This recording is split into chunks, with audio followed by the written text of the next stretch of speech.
पिछले क्लास में हम लोगों ने हाफ वेव रेक्टिफायर पर एक न्यूमेरिकल किया था और फिर हम लोगों ने एक होमवर्क दिया था। होमवर्क की आज मैं चर्चा कर देता हूं। Sinusoidal voltage of 40 volt and frequency 50 hertz is applied to a half wave rectifier as shown below. देखिए दिखाया गया है, गिवन है ये लोड रेजिस्टेंस दे रखा है 400 ओम, डायोड फॉरवर्ड रेजिस्टेंस दे रखा है 20 ohm, find I max, IRMS, IDC, VRMS, VDC, ripple factor and efficiency. ये दे रखा है। ये इधर कुछ रफ वर्क है, मैं कर रखा हूं अपने काम के लिए, मार्क करने चलता। तो आते हैं हम लोग इस क्वेश्चन पर। देखिए इस तरह से है, ये दे रखा है सोर्स, ये एक सोर्स आप यूज कर रहे हैं, इसका एक वोल्टेज दे रखा है आपका 40 वोल्ट। इस तरह से जब भी किसी एसी सोर्स का वोल्टेज दे रखा है तो समझिएगा कि वो आरएमएस है। ये क्या दे रखा है आपका, ये आरएमएस वैल्यू, सोर्स का आरएमएस वैल्यू दे रखा है। दो तरीके से दिया जाता है, या तो ऐसे देता कि मान लीजिए कि 10 साइन ओमेगा टी दे देता है, यानी ओमेगा 2 पाई एफ बता चुके हैं। तो ऐसे नहीं करता तो ये वीएम है, समझे ना, ये वीएम दे सकता था आपको डायरेक्ट इनपुट का, लेकिन यहां ऐसे नहीं दिया है, डायरेक्ट फिगर दिया। जैसे घर में बताते हैं ना 220 वोल्ट आ रहा है तो आरएमएस बताते हैं कि एसी में तो वोल्टेज चेंज हो रहा है तो आरएमएस बताते हैं। अगर ऐसे दिया रहता किसी क्वेश्चन में तो समझिए कि वीएम दिया है, यहां पर वीएम साइन ओमेगा टी होता है ना, तो आपको ये पता है। ऐसे नहीं दिया है, इसको डिलीट कर दे रहे हैं, केवल दिखाने के लिए बता दिया। ये आरएमएस दे रखा है सोर्स का, कोई दिक्कत नहीं। सोर्स वोल्टेज है, इसका आरएमएस वोल्टेज, जैसे कि यहां प्लस पे सोर्स आ रहा है, इसका आरएमएस वैल्यू दे दिया, ठीक है, कोई दिक्कत नहीं है। अब क्या कह रहा है कि मुझे आईमैक्स निकालना है, तो जो आईमैक्स मैं निकाल रहा हूं, आईमैक्स मैक्सिमम करंट क्या होगा जी, मैक्सिमम वोल्टेज अपॉन रेजिस्टेंस, नहीं ना देखे थे हम लोग, वीमैक्स क्या होगा, maximum voltage upon resistance RL. अब डायोड का चूंकि रेजिस्टेंस दे दिया है, जब डायोड ऑन होगा, जब डायोड ऑन होगा वोल्टेज मैक्सिमम होगा, तभी मैक्सिमम करंट मिलेगा। देखिए फिर से ग्राफ से समझा दे रहे हैं। मैक्सिमम ये वोल्टेज है, अगर ये वोल्टेज का प्लॉट है, ये वीएम, यहां पर क्या है वोल्टेज वीएम, ये हम आउटपुट वोल्टेज प्लॉट कर रहे हैं वी आउट। तो करंट कब मैक्सिमम होगा जी, करंट का प्लॉट क्या होगा, करंट का प्लॉट भी सेम होगा, जैसे वोल्टेज बढ़ेगा वैसे करंट बढ़ेगा। इसी तरह से मैक्सिमम कितना होगा करंट, ये आई आउट खींच रहे हैं, आई आउट कितना होगा, मैक्सिमम कितना होगा current, maximum voltage upon resistance. लेकिन जब ये ऑन है इसका भी रेजिस्टेंस दे रखा था, टोटल रेजिस्टेंस ऐड कर दे रहे हैं, RL plus RF, RL plus diode का रेजिस्टेंस आरएफ भी इंक्लूड कर रहे हैं, आरएल प्लस आरएफ। अगर आप आरएफ को नेग्लेक्ट कर देते हैं, यानी कि डायोड को क्या मान लिए, आइडियल मान लिए, ठीक है ना, दे रखा था मैं इंक्लूड कर दिया। तो कितना आएगा जी, तो आपका आ गया वीमैक्स है आपका, हाँ वीमैक्स नहीं निकाले, आरएमएस दे रखा है। जब भी सप्लाई का आपको आरएमएस दिया है तो आपको 12th में निकाले होंगे, सप्लाई का आरएमएस क्या होता है जी, सप्लाई का आरएमएस होता है, सप्लाई आरएमएस क्या होता है, ये जो सप्लाई दे रखा है वो वीएम बाई क्या होता है, √2, तो ये होता है वी आरएमएस। तो वीएम कितना आ जाएगा, √2 इंटू वी आरएम, सप्लाई का दे रखा है 40, ये ना होगा, निकल गया मैक्सिमम वोल्टेज, ये वोल्टेज निकल गया, क्योंकि वोल्टेज तो चेंज कर रहा है, आउटपुट भी तो कांस्टेंट नहीं है, लेकिन मैक्सिमम वोल्टेज हम लोग निकाल दिए। और यही हो गया आपका 40√2 अपॉन आरएल है 400 और डायोड का रेजिस्टेंस है 40 से इंक्लूड कर दिए, 440। अगर कोई डायोड का रेजिस्टेंस को नेग्लेक्ट कर देता तो किससे डिवाइड करता, 400 बटे 40 √2 डिवाइडेड बाई 400 करता, ठीक है ना, तो 440 की जगह 400 हो जाता है ना, अंतर आता अगर नेग्लेक्ट करते तब। डायोड का रेजिस्टेंस 20 ही नहीं था, 20 दे रखा है, यहां दिखेगा 20 दे रखा है, तो 420।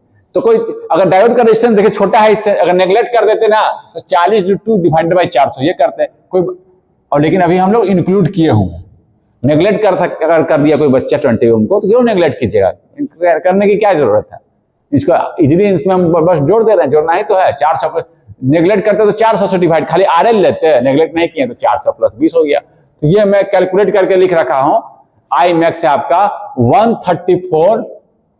134 करंट का unit ampere.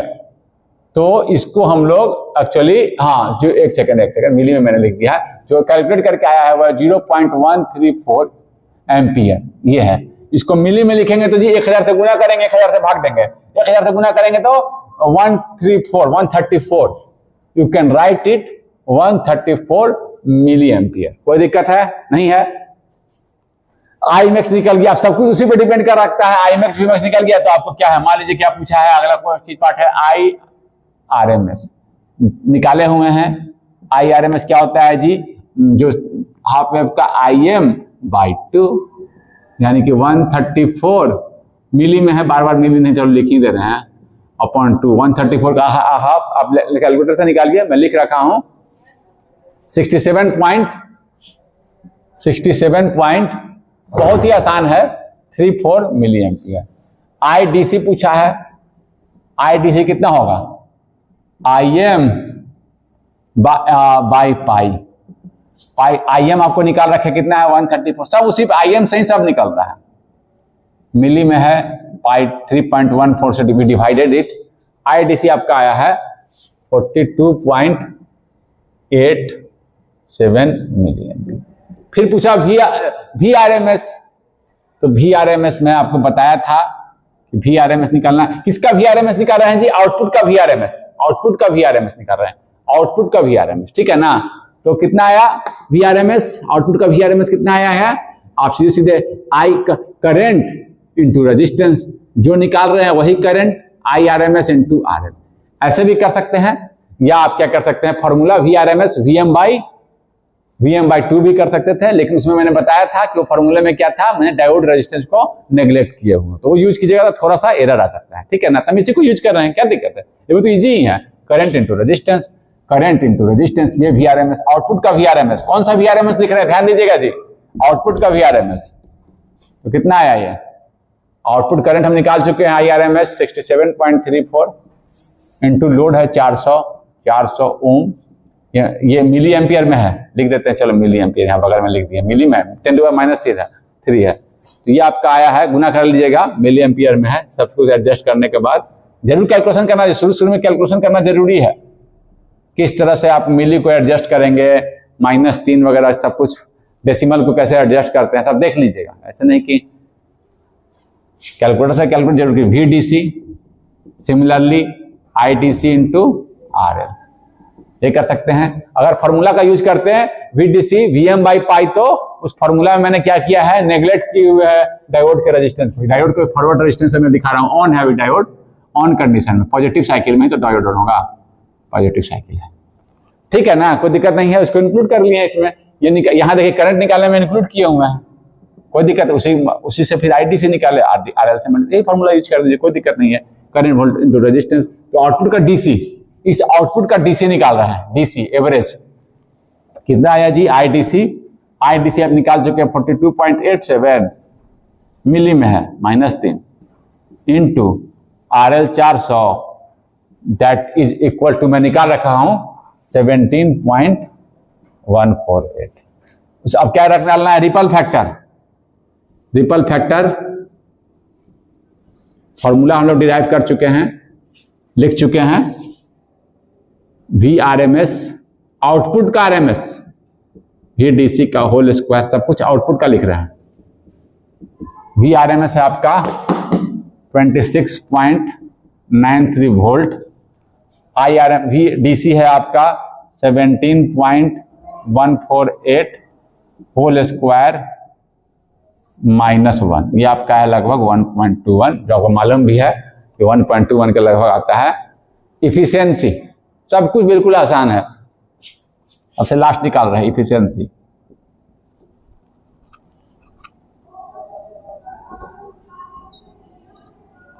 Efficiency total DC power output upon total power input, P input total, ये ना लिख रहे हैं, ये निकाल रहे, तो PDC से निकालना आसान है, PDC इसी पर दे रहा है, आउटपुट पावर क्या है, यही पर है, यही ना, इसी में जो डायोड में पावर का कितना है, DC, VDC इंटू IDC, ये कर सकते हैं, VDC इंटू IDC, या तो ये यूज कीजिए, या तो voltage equal to current into resistance, या ये यूज करो, दोनों में से कोई यूज करो, कोई दिक्कत नहीं है, चाहो तो ये यूज करो, चाहो तो ये यूज करो, मैं और करके लिख दिया हूं, यह वाला डिलीट कर दे, क्या रिपल फैक्टर वाला आप डिलीट कर दे रहे हैं, लिख लिए होंगे आप लोग। तो देखो निकाले, VDC से ही निकाल ले रहे हैं हम, इसी से निकाल ले रहे हैं, VDC इंटू IDC, इससे भी निकाल सकते हो। VDC 17.148, IDC 42.87 मिली में है, एडजस्ट इट प्रॉपरली। PDC में निकाल रखा हूं, मेरा DC पावर आया है 0.735 वाट। पावर का यूनिट क्या है? वाट। P इनपुट अब निकाल रहा हूं, P इनपुट भी आप ऐसा ही निकाल सकते हैं, VRMS इंटू IRMS। VRMS जो निकाले हम कहां निकाले थे जी? आउटपुट का, इन है I इंटू आउटपुट रेजिस्टेंस। तो ये अगर ये VRMS, इसका VRMS और इसका करंट तो खैर सेम ही है दोनों में, करंट से मल्टीप्लाई कर रहे हैं इस वोल्टेज को करंट से, तो कौन सा पावर दे रहा है? लोड के क्रॉस पावर जो हम इनपुट दिए हैं, लेकिन केवल लोड के क्रॉस पावर नहीं दिए हैं हम, इस पे भी तो वोल्टेज ड्रॉप, पावर का ड्रॉप हुआ होगा इस रजिस्टर से भी। तो दोनों को, इसमें अगर ये फॉर्मूला यूज कर रहे हो तो इसको इंक्लूड नहीं किए हो, छोड़ दिए इसको, केवल इसी को, इसको नेग्लेक्ट कर दिए। समझ रहे हैं ना बात को? तो ये अगर ये यूज करते हो तो इजीली एडजस्ट कर लोगे। IRMS अंतर में बता दिया, दोनों में से कोई यूज करो, लेकिन इसमें क्या किया कि RF का पावर भी हम इंक्लूड कर दिए। VRMS आउटपुट का लिख दिए और करंट लिख दिए, इसका पावर ना लिख दिए, इसको तो छोड़ ही दिए। तो उसको आप, इसका मतलब कि आप RF को नेग्लेक्ट कर दिए। तो एक चीज तो ये आप लिख सकते हो कि बी नेग्लेक्टेड RF, वैसे करो, लेकिन मैं नेग्लेक्ट नहीं कर रहा हूं, मैं इसी का यूज करूंगा, दोनों का निकाल दे रहा हूं। IRMS स्क्वायर RL इसका, I स्क्वायर RF इसका फॉर्मूला का यूज करो। Voltage equal to current into resistance, तो क्या हो जाएगा? करंट का स्क्वायर हो जाएगा फिर रेजिस्टेंस। समझ रहे हैं ना बात को? इसी से वो आया है, इसी से यूज कर दे रहे हैं हम, इसका यूज कर रहे हैं। बता दिए अंतर क्या आएगा, यहां पर अंतर आ जाएगा दोनों में थोड़ा सा, क्योंकि इसमें हम इजीली RF को इंक्लूड कर दे रहे हैं, कोई दिक्कत नहीं ना, RF को इंक्लूड कर दी। अगर इसको यूज कीजिएगा तो आप RF को नेग्लेक्ट कर दिए, कोई दिक्कत नहीं है। हल्का सा दिक्कत है, एरर हल्का आ जाएगा, यही होगा आपका, एरर आ जाएगा। तो IRMS में निकाल रखा हूं, मैं इसी को यूज कर रहा हूं। ज्यादा अच्छा होगा कि आप यही यूज करें, मिली में है तो माइनस स्क्वायर किए, मिली का स्क्वायर करेंगे तो माइनस, तो -6 होगा, 10 के बाद -6 हो जाएगा। करना जी, ध्यान से करना। RL प्लस RF कितना है? 400 प्लस 20, 420। ये आपका आ गया है, ये आपका आ गया है, मैं लिख रखा हूं 1.90। तो ये परसेंटेज इफिशियंसी कितना हो जाएगा? टोटल पावर इनपुट मैंने निकाल लिया, आउटपुट पर कितना पावर दिए टोटल, और पावर कहां गया है? रेजिस्टेंस पे भी पावर का कंजम्पशन हो रहा है, दोनों इंक्लूड कर दिए हैं हम, कोई दिक्कत नहीं है। तो आपका PDC कितना निकाले हैं जी हम? 0.735 है, ध्यान दीजिएगा, और यह है 1.90 इंटू 100 पर निकाल दिए, चलो परसेंटेज निकाल दिए, तो ये आपका 38.68% आया, ये आया, कोई दिक्कत नहीं है, निकाल सकते हैं। अगर ऐसे निकालते हैं ना, ऐसे हम निकाले हैं दोनों, या VRMS इंटू IRMS करते हैं, VRMS इंटू IRMS, इसका VRMS किसका वोल्टेज निकाले, इसी का ना, आउटपुट का VRMS, तो इसका पावर निकाल लेते हैं। तो पावर अगर इसका ऐसे निकालते हैं ना, तो इसको आप नेग्लेक्ट कर दिए हैं, तो अब इफिशियंसी आपको ज्यादा दिखाता। तब ऐसे, खैर हम ऐसे नहीं निकाल रहे हैं, तुम निकाल के देख सकते हो, इस फॉर्मूला का यूज करोगे ना तो इफिशियंसी ज्यादा दिखाएगा, क्योंकि आपका इसका पावर कंजम्पशन तो आपका इंक्लूड ही नहीं किया ना, इसमें भी तो पावर इनपुट हो रहा है, तो वो अगर इंक्लूड करते हैं तो आपका ये आएगा आंसर। अगर आप इंक्लूड नहीं करेंगे, इसका यूज करेंगे, तो आपका आंसर थोड़ा सा अलग आएगा, कोई दिक्कत नहीं है। समझ गया बात को? मैंने इसका यूज किया है करंट स्क्वायर RL, तो ये इसका पावर हो गया प्लस RF, दोनों को जोड़ दिए, इसका पावर हो गया, तो ये आप यूज कर लीजिए।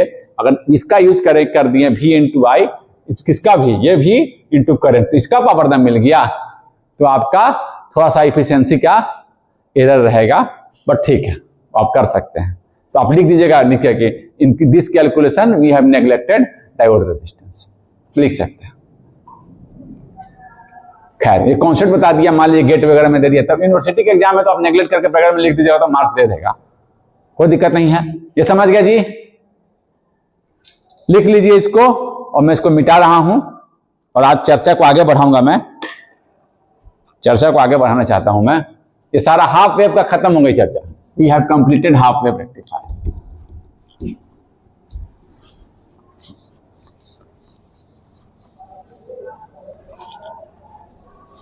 आज हम लोग अब चर्चा करेंगे फुल वेव रेक्टिफायर की।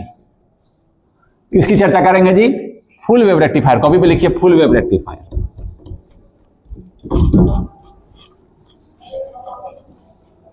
Full wave rectifier,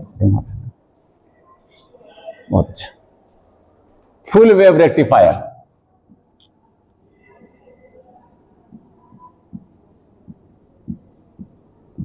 full wave rectifier जो है ये दोनों साइकिल में रेक्टिफाई करेगा। हाफ वेव क्या किया था, एक ही साइकिल में किया था। इसको मैं पहले सर्किट दिखा देता हूं।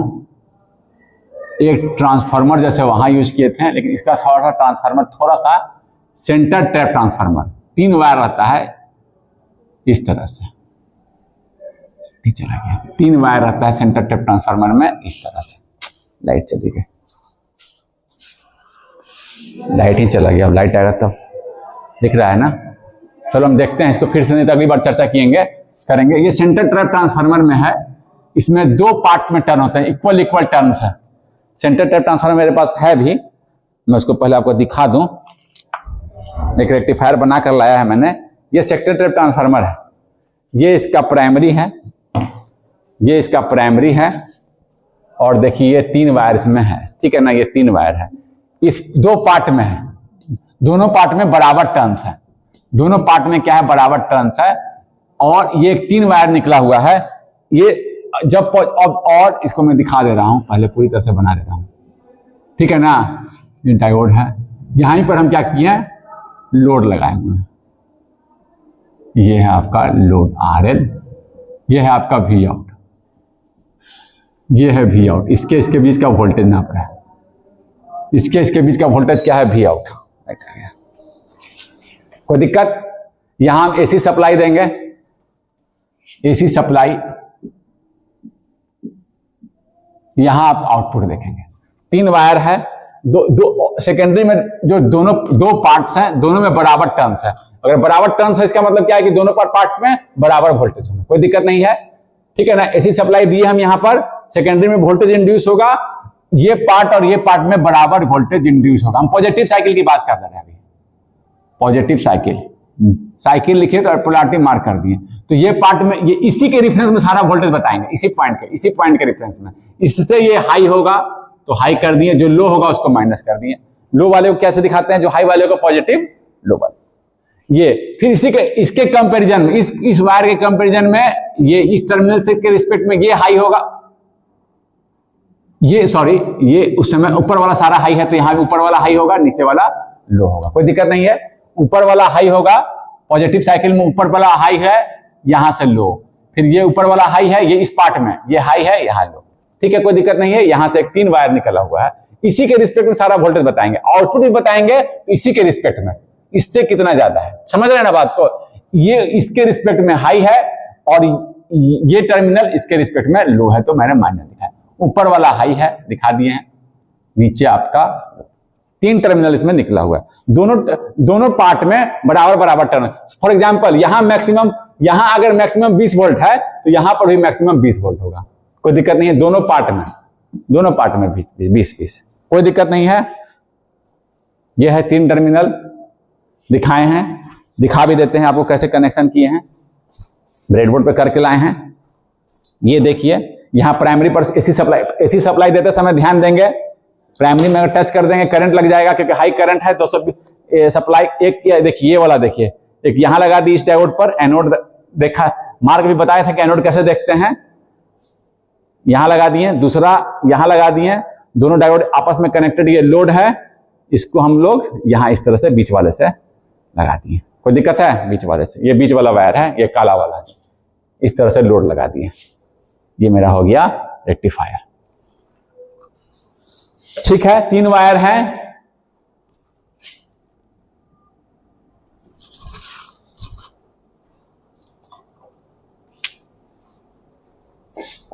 ये इसके रिस्पेक्ट पॉजिटिव साइकिल में ये हाई है, इसके रिस्पेक्ट में ये हाई है, इसके रिस्पेक्ट में ये लो है। इस तरह से 2 पार्ट में वोल्टेज देख रहे हैं, एक वोल्टेज यहां, एक यहां, इस पार्ट में वोल्टेज इंड्यूस हुआ है, एक इस पार्ट, ठीक है ना। 2 समझिए क्वाइल है, क्वाइल से एक ऐसे, दोनों बराबर टर्न्स है, कोई दिक्कत नहीं है। सेंटर से टैप है, सेंटर से जुड़ा हुआ है, कोई दिक्कत नहीं है। अब देखिए यहां डायोड, पॉजिटिव साइकिल में क्या होगा जी, जैसे वहां चर्चा किए थे, डायोड D1 विल कंडक्ट, यहां लो वोल्टेज है D1 D2, इसको D1 मान ले रहे हैं। इन पॉजिटिव साइकिल लिखिए, डायोड देखिए किसके यहां पर हाई है, ये इस पर हाई है, एनोड पर तो ये कंडक्ट होगा, इसके एनोड पर लो है तो ये कंडक्ट नहीं होगा। देख सकते हैं आप, ये देखिए ये डायोड, कोई दिक्कत नहीं है। डायोड D1 कंडक्ट्स, और क्या होगा अगर आइडियल डायोड माने हैं, चलो पॉजिटिव साइकिल में आइडियल, एक नया डायग्राम चलो बना देते हैं, थोड़ा जल्दी जल्दी में इसको बना दे रहे हैं थोड़ा सा, इसी डायग्राम में भी D1 को हम आइडियल माने हैं, ऑन है, ये ऑफ है, इस तरह से ऑफ दिखा दिए, कोई करंट इसको मैंने आइडियल दिखाया है, ये आपका इस तरह से डायोड कंडक्ट करता है। ये देखिए पॉजिटिव, ये हाई है, यहां पर ऊपर वाला हाई है, इसी टर्म ऐसे हम लोग दिखा रहे हैं। दो पार्ट में सेंटर टैप ट्रांसफार्मर में दो पार्ट, कोई दिक्कत नहीं है, 3 वायर है, ये आपका इस तरह से देखिए, ठीक है। ये अब हाई कहां जुड़ गया जी, चलो इसको भी, ये वी आउट है, इसको टर्मिनल ए बोल देते हैं, इसको बी बोल देते हैं, ये वी आउट है। वी आउट क्या हो गया, V A minus V B, यही ना हो गया, V A minus V B, कोई दिक्कत नहीं है। In positive diode D1 conducts and thus a positive voltage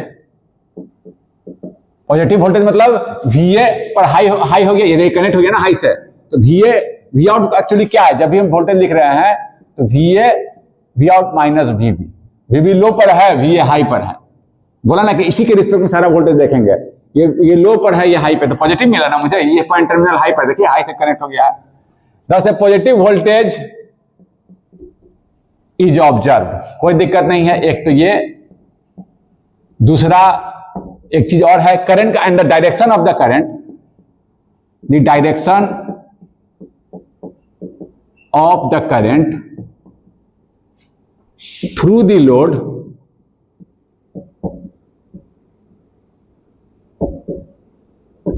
RL, क्या होगा जी, करंट का डायरेक्शन क्या होगा, करंट कैसे फ्लो करता है, हाई से लो की तरफ, करंट का डायरेक्शन क्या होगा, हाई वोल्टेज से लो वोल्टेज की तरफ। ये VA क्या वोल्टेज हाई है, देख रहे हैं, हाई पोटेंशियल से लो पोटेंशियल, करंट कैसे फ्लो करेगा, ऐसे। करंट का डायरेक्शन कैसे है लोड में, फ्रॉम A टू B। अब एक देख लिए हम लोग, अब निगेटिव साइकिल में देख रहे हैं, ठीक है, चलो निगेटिव साइकिल में देखते हैं। अगर DC होगा तो निगेटिव साइकिल में पॉजिटिव वोल्टेज मिलेगा और करंट का डायरेक्शन सेम मिलेगा, तभी तो DC है, डायरेक्ट करंट का डायरेक्शन भी चेंज नहीं करे और पोलैरिटी भी फिक्स मिले। देखते हैं मिलता है कि नहीं। इन निगेटिव साइकिल लिखिए, आप निगेटिव लिख सकते हैं, खाली सिंबल दे दिया negative cycle. Diode D2 conducts, यहां पर ये भी जोड़ सकते थे कि D1 conduct, D2 does not conduct, but मैं सीधे लिख दिया हूं D2 कंडक्ट्स, इसमें आप बढ़ा सकते हैं, D2 conducts and D1 does not conduct, ये भी जोड़ सकते हैं। चलो जोड़ दिए, वहां छूट गया था, यहां जोड़ दिए, and D1 does not conduct, यहां भी लिख सकते थे आप। In positive cycle diode D1 conducts and, यहां जोड़ सकते थे, and D2 does not conduct लिख सकते थे। समझ गए हैं, कोई दिक्कत नहीं है। 10 A positive voltage, same line, voltage is observed, लिख लीजिए सेम चीज। देखिए पॉजिटिव निगेटिव साइकिल, एक नया डायग्राम बनाइएगा,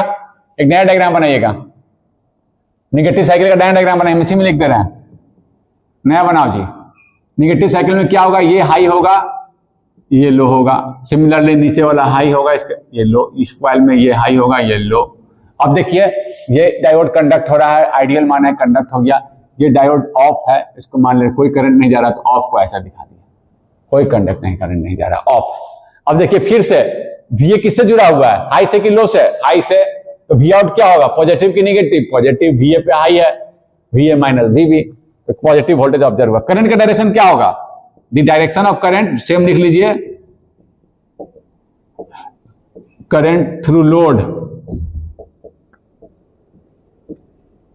जल्दी लिख दे रहे हैं, ऊपर पता है आपको, इसलिए सेम आप रिपीट कर दीजिएगा। Is from A to B. ये देखिए हाई से, ये हाई पे कनेक्टेड है तो हाई से लो की तरह, कोई दिक्कत नहीं है। तो क्या करंट का डायरेक्शन चेंज किया? नहीं। वोल्टेज का पोलैरिटी चेंज नहीं किया तो नहीं। तो क्या मिला मुझे, एसी मिला कि डीसी मिला जी? डीसी मिला। थोड़ा वोल्टेज प्लॉट करें हैं, हम प्लॉट करते हैं। इसको लिख लिए हैं, इसको मिटा दे रहे हैं। थोड़ा प्लॉट जैसे पिछली बार किए थे वैसे ही करते हैं, हाफ वेव में किए थे, बिल्कुल सेम चीज है, आपको कोई दिक्कत ही नहीं है। देखिए ये पॉजिटिव साइकिल का था।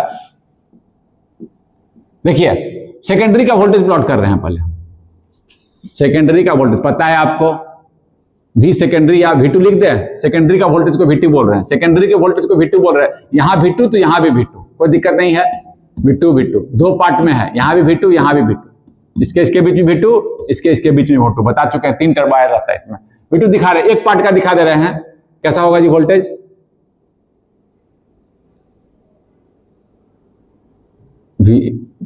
कोई मैक्सिमम होगा, V max pi by 2 pi 3 pi by 2 2 pi. Axis क्या है? थीटा या ओमेगा टी, बात बराबर है। अब देखिए सेकेंडरी का वोल्टेज प्लॉट कर दिए। अब देखिए आपका क्या वी आउट क्या है जी? इस साइकिल में क्या मिला था मुझे? पॉजिटिव लिखे हैं ये, आप देखे भी हैं। डायोड का अगर आइडियल माने हैं, diode is assumed to be ideal, तो जितना मैक्सिमम वोल्टेज है वो इतना ही मैक्सिमम यहां आ जाएगा। जितना सप्लाई का मैक्सिमम था सेकेंडरी का, वही का सारा मैक्सिमम यहां मुझे मिल गया वी आउट पर। नेगेटिव साइकिल में भी क्या था? ये डायोड कंडक्ट किया था, फिर से मुझे क्या मिला था? वोल्टेज क्या मिला था? पॉजिटिव ही। फिर से ये देखिए नेगेटिव साइकिल खींचे भी हुए, ये हाई से जुड़ा हुआ है, ए माइनस में क्या था? High, positive positive. ठीक है, देखिए समझ गए बात को। पाई सेम चीज है, pi by 2 3 pi by 2 2 pi, theta equal to omega T. Current भी प्लॉट कर देता है। करंट चेंज किया था जी? नहीं, करंट प्लॉट कर दिए। आई आउट सेम रहेगा,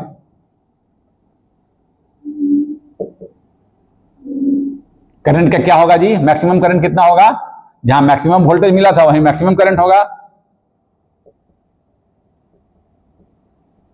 ये सब आप खुद से लिख सकते हैं। कितना हो जाएगा? वी मैक्स, ये आई आउट का प्लॉट है, V max upon diode resistance नहीं लिए हैं तो RL, ठीक है ना। ये भी आपका है आई मैक्स।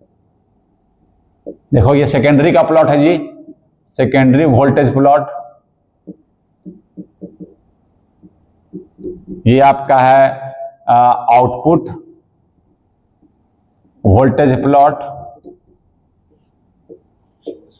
ये है आपका आउटपुट, सब ध्यान से लिख लेना जी, करंट प्लॉट लिख लिए। चलो रिकॉर्डिंग अच्छे से हो रहा है। आप देखिए, अब जैसे वहां किए थे हम, आउटपुट का क्या निकाले थे जी? क्या आइडियल डीसी मिला है जी? आइडियल डीसी कैसा होता है? आइडियल डीसी कांस्टेंट टाइम के साथ VDC, ये है आइडियल डीसी। क्या ऐसा मिला है? नहीं मिला है। तो दी आउटपुट वोल्टेज या आउटपुट करंट, जिसको भी बोल सकते हैं आप, दी आउटपुट वी वांट, लिख दे रहे हैं, क्या हम चाहते हैं? We want output to be ideal DC, लिख देते हैं आइडियल डीसी। क्या ये आइडियल डीसी है? नहीं है। इस तरह के डीसी को बोलते हैं, पोलैरिटी चेंज नहीं कर रहा है लेकिन कांस्टेंट भी नहीं है। हाउएवर, इसको हाउएवर से विरोधाभास कर सकते, दिखाते हैं। हाउएवर मतलब but we obtain pulsating DC. किस तरह का डीसी इसको बोलते हैं? Pulsating DC. वायरिंग करने का वाले डीसी को बोलते हैं, इस डीसी को बोलते हैं। ये आइडियल डीसी नहीं मिला है, इस तरह के डीसी को क्या बोलते हैं? Pulsating DC. मान लो कि तुम इस तरह के डीसी को लगा दिए एलईडी बल्ब पे, तो क्या होगा? ब्राइटनेस कम ज्यादा होगा। जब वोल्टेज बढ़ेगा ब्राइटनेस बढ़ेगा, घटेगा तो घटेगा, आपका कम ज्यादा ब्राइटनेस होता रह जाएगा। एक तो आप ये समझ सकते हैं। तो इस तरह का डीसी मुझे चाहिए नहीं, मुझे आइडियल डीसी चाहिए। तो कांस्टेंट चाहिए तो बिल्कुल कांस्टेंट रहे। सो क्या कर सकते हैं हम, क्या कर सकते हैं वो देखेंगे हम लोग, बट क्या इसको एक ऑब्जर्व कैसे कर रहे हैं। तो आउटपुट कैन बी ऑब्जर्व, कितना डीसी कितना एसी, कितना अच्छा मिला मुझे, देखेंगे ना कितना अच्छा बना, कितना अच्छा रेक्टिफायर है। The output can be observed as it contain an a DC component. DC component क्या है, इसी को एवरेज कंपोनेंट भी बोलते हैं। एंड एन या ए वेरिंग कंपोनेंट, इस तरह से हम लोग ऑब्जर्व पहले भी किए थे। इसी को बोलते हैं एसी कंपोनेंट या रिपल कंपोनेंट, या इसी को कह सकते हैं, और इसी को कह सकते हैं रिपल। Output contains ripples. तो ये हम आप लोगों ने ऑब्जर्व किया था हम लोगों ने। तो ये आपका है, मैंने लिख दिया क्यों। और यहां एक एग्जांपल, इसका कुछ एवरेज आएगा, एवरेज निकालेंगे हम, एवरेज फिक्स आएगा वी एवरेज, इसी को वी डीसी बोलेंगे। एवरेज ही तो डीसी कंपोनेंट है, यही निकालेंगे, अभी एवरेज निकालते हैं। जैसे हम इसको कैसे, और इस एवरेज के अराउंड वेरिएशन है। इस एवरेज, जैसे कि खिलाड़ी का हम लोग ने एग्जांपल दिया था, खिलाड़ी बना रहा है 50, 45, 55, 55, 55, 45, 50। तो इसका एवरेज कितना था जी, एवरेज हो गया 300/6 50। तो इस रन को मैंने कैसे रिप्रेजेंट कर दिया था, इसके रन को रिप्रेजेंट कर दिया था 50 ± 5। ये जो 50 है यही है आपका डीसी या एवरेज, और ये प्लस माइनस यही है वेरिएशन। अगर वो हर मैच में 50 बनाता है, जैसे कि कांस्टेंट रहता, तो क्या होता है, वेरिंग कंपोनेंट क्या होता है 50 50 50 50, एवरेज भी 50 होता, और वेरिंग क्या होता है 0, कोई वेरिएशन ही नहीं है, प्लस माइनस 0। समझ रहे हैं ना बात को। तो ऐसे ही इसको विजुअलाइज कर रहे हैं, एवरेज के अराउंड वेरिएशन है, जिसको हम लोग बोलेंगे एसी कंपोनेंट। कोई दिक्कत नहीं है। अब देखेंगे कितना एसी कंपोनेंट है, कितना डीसी कंपोनेंट है। अगर फिर रेशियो देखेंगे AC/DC, अगर अच्छा बना है तो AC/DC कम आएगा। समझ रहे हैं ना बात को, एकदम कांस्टेंट है, इसमें कोई वेरिएशन नहीं है, जैसे यहां नहीं था। तो और कोई कांस्टेंट है, ये खिलाड़ी 50 ± 0 बना रहा है, 50 50 50 हर मैच में 50, तो क्या हो जाएगा, AC component upon DC variation upon constant क्या हो जाएगा 0। इसी को ना रिपल फैक्टर बोल दिया था, रिपल। समझ रहे ना बात को, यही निकाला था रिपल, 0 हो गया। हमें आइडियली कितना चाहिए, रिपल 0। ये सब यहां भी निकालेंगे हम लोग, ये सब यहां हम लोग निकालेंगे। तो निकालना शुरू करें, आज एक निकालते हैं, जो सिंपल है, सारा आज ही निकालने की कोशिश करते हैं। समझ गए बात को जी। इसको थोड़ा मिटा रहे हैं, लिख लिए होंगे आप।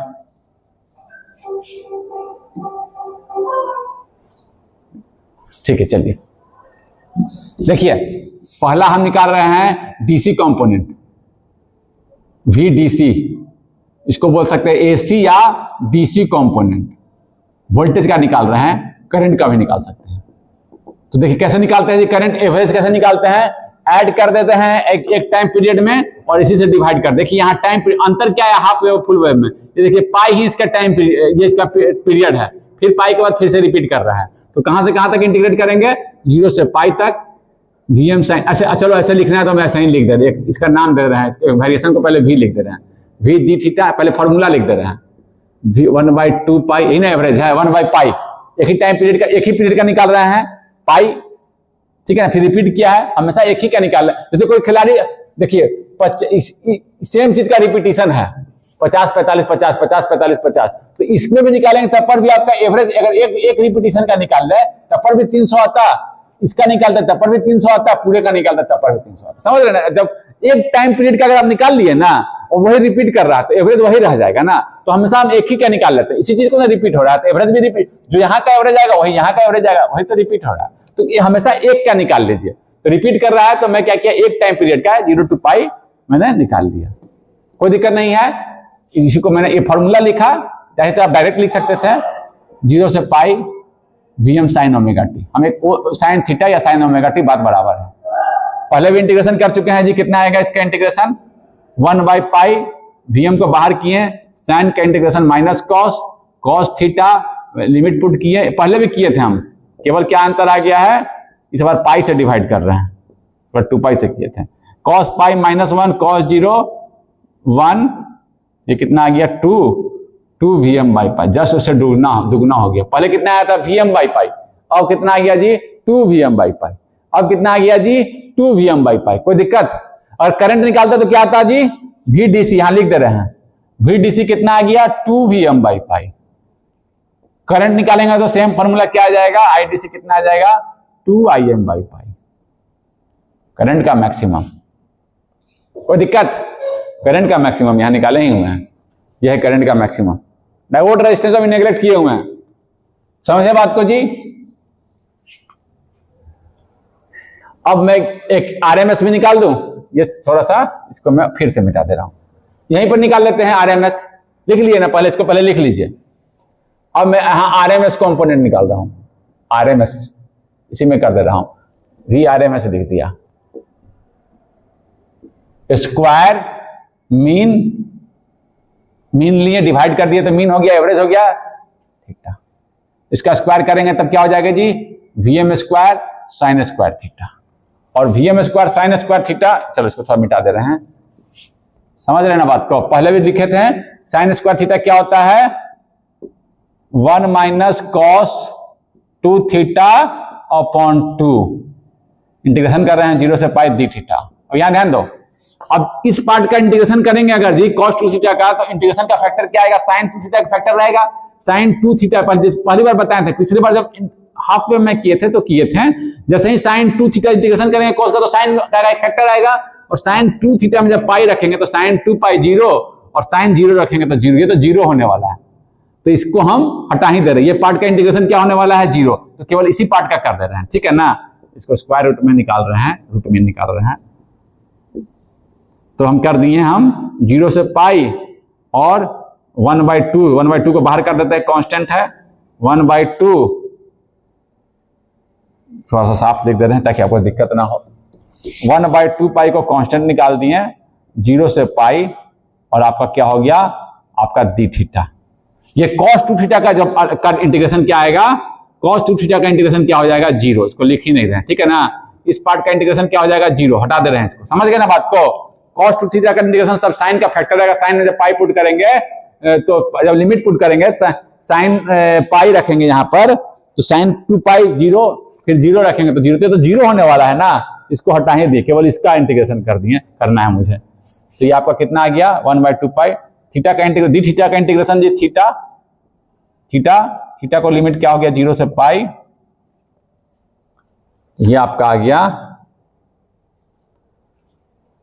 अच्छा स्क्वायर, अच्छा ये 1 माइनस cos θ/2, ठीक है ना। तो ये आपका आ गया पाई, और ये आपका एक सेकंड थोड़ा सा, ये आपका Vm स्क्वायर यहाँ बचा हुआ था ना, हाँ वही तो कह रहे हैं, Vm स्क्वायर यहाँ था ना, छूट रहा है Vm स्क्वायर, अब ठीक हो गया। तो ये आपका आ गया Vm स्क्वायर, एक ही लाइन में हो जाएगा, बार बार हर स्टेप दे रहे ताकि आपको ध्यान में रहे। पाई -0 पाई, पाई पाई कैंसिल हो गया, कितना आ गया Vm स्क्वायर रूट लेंगे तो Vm/√2, जो आपका AC का निकालते थे, जो आप 12th में निकाले होंगे AC सप्लाई का, वैसा ही आ गया। ये भी तो दोनों साइकिल में मिल रहा है, दोनों साइकिल में मिल रहा है, इसलिए आपको सेम वही आ गया जो आप AC में निकाल लेते, सप्लाई का जो निकालते हैं, जो AC सब Vm/√2। कोई दिक्कत नहीं है, बिल्कुल एक लाइन का इंटीग्रेशन था, हम बढ़ा दिए हैं केवल स्टेप, यहाँ Vm स्क्वायर छूट गया था, बाद में रख दिए, देखते रहिएगा, थोड़ा बहुत होगा तो आप देख लीजिएगा, इसलिए कि जो गलत थोड़ा सा छूट गया तो उसको आप ऐसे ही रख दिए, समझ गए। cos 2 थीटा का बार बार बता दिए, इसका इंटीग्रेशन क्या निकालेंगे, जब इसका इंटीग्रेशन करेंगे तो क्या हो जाएगा जी, ये 0 आने वाला है, इंटीग्रेशन करके जब लिमिट पुट करना है, इसलिए इसको हम हटा दिया, कोई दिक्कत नहीं है। इसी तरह से आप देखिए यहां लिख रहे हैं VRMS कितना आया Vm/√2 फुल वेव में, IRMS कितना आएगा, इट विल बी Im/√2। कोई दिक्कत है आपको अब इसमें? अब रिपल फैक्टर निकालना है, एफिशिएंसी निकालना है, तो हम लोग केवल पुट कर देंगे। समय ज्यादा हो गया क्या, देखते हो कितना समय हुआ, 39 मिनट का। करिए रिपल फैक्टर को निकाल लेते हैं, उसके बाद ही करते हैं। रिपल फैक्टर क्या निकाले थे हम लोग को अल्टीमेटली आया था ये फॉर्मूला VRMS अपॉन VDC। और हम लोगों ने यह भी देखा था कि अगर, या करंट से भी निकाल सकते हैं, IRMS अपॉन IDC स्क्वायर का माइनस। अगर दोनों अगर कांस्टेंट रहता, जैसे 5 5 5 5 5, इसका RMS कितना आया था जी? अगर ऐसे रन बनाएगा कोई खिलाड़ी तो कितना आएगा RMS? 25 plus 25 plus 25 plus 25। एक ऐसे एक इलस्ट्रेशन दिए हैं, इसका कोई जरूरत आपको अभी नहीं है, लेकिन समझने के लिए RMS कितना आता है? RMS वैल्यू 5, एवरेज वैल्यू बताने के लिए कैसे ये रिपल दिखा रहा है, एवरेज निकालते 5, यानी कि अगर वो कांस्टेंट रहता तो दोनों 5 आता और रिपल यहां पर यहां भी अगर दोनों से कांस्टेंट रहता, V आउटपुट कांस्टेंट रहता, तो इसका RMS वैल्यू आइडियल रहता, तो RMS value and DC value दोनों सेम आता, जैसे उस खिलाड़ी का आ गया था। तो आपका ये दोनों बराबर हो जाता, तो ये 1 - 1 0 हो जाता। समझ रहे हैं ना बात को? लेकिन अगर वेरिएशन है, कांस्टेंट नहीं है, प्लेयर हर एक मैच में सेम नहीं बना रहा है, तो RMS और एवरेज अलग अलग। तो ये बता रहा है रिपल, देखिए अगर अलग अलग आएगा तो रिपल फैक्टर होगा, अगर दोनों सेम हो जाएगा तो रिपल 0 हो जाएगा। समझ रहे हैं ना बात को? कैसे दिखा रहा है, बोलिए ना सर ये क्यों दिखाता है, ये कैसे रिपल को इंडिकेट कर रहा है? तो हमें क्या चाहिए? रिपल नहीं चाहिए, रिपल यानी कि कांस्टेंट चाहिए। कांस्टेंट हो जाएगा तो रिपल, खिलाड़ी हर एक मैच में सेम बना रहा है तो रिपल कितना हो गया? इस खिलाड़ी का रिपल कितना निकालेंगे तो कितना आएगा जी? इस प्लेयर का रिपल कितना आ गया? 0। हमें रिपल 0 चाहिए, लेकिन क्या यहाँ 0 मिल रहा है? नहीं मिल रहा है, देखते हैं। तो हम क्या किए? पुट किए, दोनों अलग अलग है, कांस्टेंट नहीं है, देख रहे हैं कांस्टेंट नहीं ना मिला मुझे, कांस्टेंट रहता तब ना, कांस्टेंट तो मिल नहीं रहा आउटपुट में। तो VRMS मैंने निकाला है Vm/√2, VDC मैंने निकाला है 2Vm/π, पुट कर दिए, स्क्वायर -1, ये आपका Vm कट जाएगा, पाई स्क्वायर 2 दूनी का 4 और √2 का स्क्वायर 2, 8 -1, ये आपका आता है 0.48। फुल वेव का आया था 1.21, इसका आया है 0.48। कोई दिक्कत है आपको इसमें? समझ गए? इसको मिटा रहे हैं, एक और लास्ट निकाल रहे हैं आपको हम, इफिशियंसी। कितना DC मुझे मिला है, ये मुझे आउटपुट में मिला है, तो DC power upon total AC input, ठीक है ना? टोटल पावर इनपुट निकाल चुके हैं इफिशियंसी, पहले भी पढ़ चुके हैं हाफ वेव में। TDC output upon P input, total power हमने कितना इनपुट दिया है, टोटल पावर। अगर डायोड आइडियल है तो टोटल पावर कहां कंजम्पशन हो रहा है जी? सारा का सारा पावर किस पे जा रहा है? RL पे। इसी में पावर कंजम्पशन, डायोड में पावर कंजम्पशन आइडियल है, कोई पावर कंजम्पशन नहीं हो रहा है, तो आइडियल डायोड माने हुए अभी हम। तो PDC आउटपुट का कितना आएगा जी? पावर निकालना है तो वोल्टेज, DC वोल्टेज निकाले हुए हैं हम, आउटपुट का देख रहे हैं, वोल्टेज DC निकाले हुए हैं ना, इनटू करंट। आउटपुट का वोल्टेज DC मैंने निकाल रखा है, DC से मल्टीप्लाई कर दिए VDC, आउटपुट का DC निकाल रखे हैं तो मैंने कर दिया। या ऐसे भी यूज कर सकते थे, आउटपुट का करंट निकाल ही रखे हैं, IDC स्क्वायर इंटू RL, ये भी यूज कर सकते, और दोनों का कोई यूज कीजिए। P इनपुट जो है, अगर कोई बच्चा ये यूज कर रहा है, आउटपुट का RMS निकाल रखे हैं, आउटपुट का RMS निकाल रखे हैं Vm/√2, आउटपुट का RMS अप इंटू IRMS, ऐसे कर दिया। तो ये आउटपुट जब RMS निकाले हैं तब क्या कैसे निकाले हैं जी? हमको टोटल पावर इनपुट निकालना है, तो अगर डायोड का रेजिस्टेंस दे दिया होता तो इसका भी पावर कंजम्पशन मुझे इंक्लूड करना पड़ता है कि डायोड पे भी पावर कंजम्पशन हुआ है, लोड पे भी हुआ है, टोटल पावर कितना कंजम्पशन हुआ है। लेकिन अभी मैं डायोड को आइडियल माना हूं, तो सारा का सारा पावर कंजम्पशन मैं किसको माना हूं? RL पर। जब भी टोटल पावर निकालना है तो RMS से मल्टीप्लाई कर दीजिए। अगर कोई बच्चा ऐसे यूज करता तो उसको ऐसे भी यूज कर सकता था, IRMS स्क्वायर, RL में निकाल रहे हैं तो RL। अगर दिया रहता तो इसी में हम ऐड कर देते, जैसे पिछली बार के न्यूमेरिकल में करेंगे, इसी में हम कर देते ऐड, ठीक है ना? ऐड करना यहाँ आसान था, कोई बात नहीं, समझ रहे हैं बात को ना? केवल किसका पावर लिख रहे हैं हम? RL, तो केवल इसको मान रहे हैं, किसका पावर कंजम्पशन। डायोड का भी हम लोग आइडियल माने हैं। VRMS किसका निकाले थे हम? आउटपुट का, आउटपुट का VRMS, सारा का सारा पावर कंजम्पशन इनटू करंट, सारा का पावर कंजम्पशन कहां हो रहा है? केवल मान लिए हम RL पर, डायोड का कुछ इंक्लूड ही नहीं किया, डायोड को तो आइडियल माना है। समझ रहे हैं ना बात को? तो ये आपका हम इसलिए इसको कह सकते हैं मैक्सिमम इफिशियंसी हम निकाल रहे हैं। डायोड का अगर दिया रहता रेजिस्टेंस तो और पावर इफिशियंसी क्या होता है? घट जाता है। इसमें भी तो पावर कंजम्पशन होता है। टोटल लिख रहे हैं, केवल हम इसी का लिख रहे हैं, इसको भी तो टोटल में पार्ट आता है, टोटल का कुछ पावर इस पे भी तो गया है, वो भी हम नहीं आइडियल माने। समझ गया? आपको क्या रखना है टोटल पावर निकालते समय? RMS से मल्टीप्लाई करना है। तो VD इफिशियंसी कितना हो जाएगा, VDC, IDC, VRMS, IRMS निकाल चुके हैं। VDC कितना आया है जी, VDC है आपका VDC VM 2VM by pi, IDC 2IM by पाई, और आपका VRMS VM by √2 full wave का, IM by √2। ये आपका आता है VM IM तो कट जाएगा, 2 दूनी का 4 और ये 2 √2 इंटू √2, 4 दूनी का 8 अपॉन पाई स्क्वायर। देख लीजिएगा ये आपका आता है, मैं डायरेक्ट 0.11 परसेंटेज निकालेंगे तो जी 100 से मल्टीप्लाई कर देंगे, परसेंटेज इफिशियंसी 81%। देख लीजिएगा थोड़ा सा इसको, VM IM कट गया तो 2 दूनी का 2 4 और ये 2 √2 2 ऊपर गया 4 दूनी का 8 पाई स्क्वायर।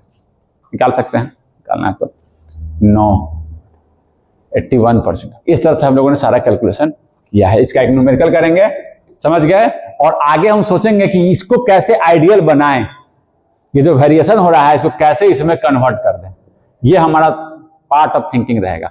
कोई दिक्कत नहीं है, यहां रोके इसको। हम एक चीज में बोलते हुए रोकना चाहूंगा, एक चीज में यहां पर इसका कुछ चैलेंजेस जो है मेरे पास। फुल वेव रेक्टिफायर अगर ऐसे बनाते हैं, आपको ब्रिज रेक्टिफायर भी थोड़ा सा पढ़िएगा, ठीक है ना, उसको डिस्कशन में बाद में करूंगा। लेकिन ये जो फुल वेव रेक्टिफायर में कुछ चैलेंजेज है, डिसएडवांटेज, कभी कोई पूछता है एग्जाम में चैलेंजेज या डिसएडवांटेज, तो पहला क्या है कि आप सेंटर ट्रैप ट्रांसफार्मर का यूज करना पड़ गया। सेंटर ट्रैप ट्रांसफार्मर जो होता है वो थोड़ा बल्की होता है, ठीक है ना। 3 वायर जो निकाले हैं हम इस तरह का, देखिए सेंटर ट्रैप ट्रांसफार्मर है, ये थोड़ा सा मैंने यूज कर दिया है।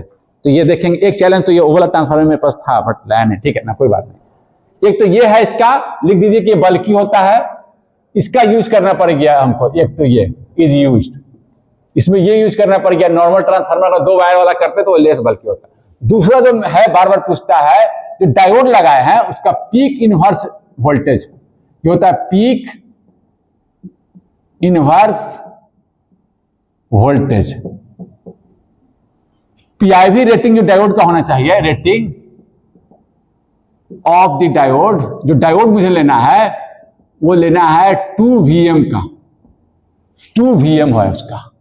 पीक इनवर्स का मतलब होता है कि मैक्सिमम इनवर्स वोल्टेज डायोड पर आएगा। देखिए ये डायोड जब अगर ऑफ है, ये डायोड ऑफ है तो इसमें देखिए मैक्सिमम वोल्टेज कितना आएगा।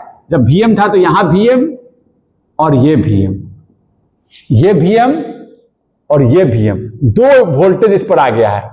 जब ये ऑफ है तो इनवर्स तो ऑफ में इस पर कितना वोल्टेज है इस डायोड पर, एक VM यहां पर इंड्यूस हो चुका है, समझिए कि एक तरह से एक VM यहां पर है, एक VM और ये VM, ये देखिए इस डायोड पर आ गया, एक VM और एक VM। जब ये डायोड ऑन हो गया, मान लीजिए ऊपर वाला पॉजिटिव साइकिल फिर से मैं दिखा दे रहा हूं, थोड़ा सा अच्छा से इसमें दिखा देंगे। देखिए पॉजिटिव साइकिल था, ये डायोड तो ऑन है, यहां पर क्या है प्लस हाई है, ये लो है, तो VM जब मैक्सिमम की बात कर रहा हूं मैं, मैक्सिमम इस समय यहां VM ये कनेक्टेड है और ये देखिए डायोड है, ये देखिए डायोड यहां से कनेक्टेड है। कितना वोल्टेज इस पर आ गया है, एक VM और एक VM, एक VM एक VM, 2 VM। हाई रेटिंग का चाहिए मुझे अब ये डायोड। मान लीजिए 6 वोल्ट मैक्सिमम जा रहा था, मैक्सिमम 6 वोल्ट मिल रहा, सॉरी 6 वोल्ट आपको मैक्सिमम, हाँ यहाँ सेकेंडरी का वोल्टेज दिखाना, 6 वोल्ट मैक्सिमम था, तो 12 वोल्ट तक वो सस्टेन कर ले। हम आपको दिखाएंगे, चर्चा भी की है कि हाई वोल्टेज पर डायोड ब्रेक डाउन कर जाता है, तो हो सकता है डायोड ब्रेक डाउन कर जाए, लार्ज करंट फ्लो करे और वो डायोड उस तरह का डायोड है नहीं, खराब हो जाए। समझ गए ना बात को। तो इसको इस तरह का डायोड है कि इतना रिवर्स वोल्टेज वो सस्टेन कर ले, 12 वोल्ट पे भी खराब ना हो, रिवर्स वोल्टेज में ब्रेक डाउन ना कर जाए। तो ये भी एक चैलेंज है। अगर हम ऐसा नहीं यूज करते तो मुझे VM रेटिंग का ही लेना पड़ जाता। हाँ, और फुल वेव में तो कोई दिक्कत नहीं था, VM रेटिंग का ही लेना पड़ रहा था, 2 सेंटर टैप थोड़े यूज किए थे। हाफ वेव में कितना का था जी, हाफ वेव में कितना आ रहा था, ये हाफ वेव में सेंटर टैप नहीं यूज किए थे। तो जब ये डायोड ऑन था, बस दिखाने के लिए बता दिए, जब ये डायोड ऑन था पॉजिटिव साइकिल में, तो ये डायोड ऑन है, तो ये ऑन है, ये आपका यहाँ लोड दिखा रखे थे, तो देखिए इस पर कितना VM ही ना आ रहा है, Vm ही रिवर्स बायस में मैक्सिमम की बात कर रहा हूं, तो Vm से ज्यादा थोड़ा नहीं आ रहा है Vm। यहाँ तो ये Vm मान लीजिए 6 ही वोल्ट है, तो नॉर्मल डायोड लिए हैं, और 12 वोल्ट में खराब भी हो सकता है, हाई रेटिंग का लेना पड़ जाएगा। 6 + 6 12 वोल्ट का इस पर रिवर्स बायस आ रहा है, समझ रहे हैं ना बात को। तो ये पीक इनवर्स वोल्टेज डायोड को हमको 2 Vm का लेना पड़ जा रहा है, यह भी एक ड्रॉबैक है। वहां तो हाफ वेव में था नहीं, तो ब्रिज रेक्टिफायर का हम यूज करते हैं, जो कि जिसमें हम लोग ना सेंटर ट्रैप यूज करेंगे, और तब सेंटर ट्रैप यूज नहीं करेंगे, और पीआईवी भी आपका मेरा कम वाला यूज करेंगे। समझ गए पीआईवी क्या है, पीक कितना मैक्सिमम वोल्टेज इस पर आ रहा है रिवर्स बायस में, तो ये आ रहा है 2 Vm। तो ये तो इस हाई रेटिंग का लेना पड़ेगा। हो सकता है कि ब्रेक डाउन कर दे, 8 ही वोल्टेज का ब्रेक डाउन हो, और डायोड क्या किया रिवर्स बायस में उस समय, बस जानते पढ़े ही थे आप, ब्रेक डाउन कर गया 12 वोल्ट के पहले ही, मान लीजिए कि पहले ही ब्रेक डाउन 8 वोल्ट पर ब्रेक डाउन कर गया, खराब हो जाएगा डायोड। समझ गया ना। तो हाई रेटिंग का आपको लेना पड़ जाएगा, 12 वोल्ट तक वो ब्रेक डाउन ना करे, समझ गया। तो डायोड आपको क्या लेना है, हाई रेटिंग का। ये 2 चैलेंज पूछता है, तो मैं दोनों चैलेंज को आपको लिख दिया। यहीं पर मैं क्लास को समाप्त करता हूं। अगले क्लास में इसका एक हम लोग न्यूमेरिकल करेंगे।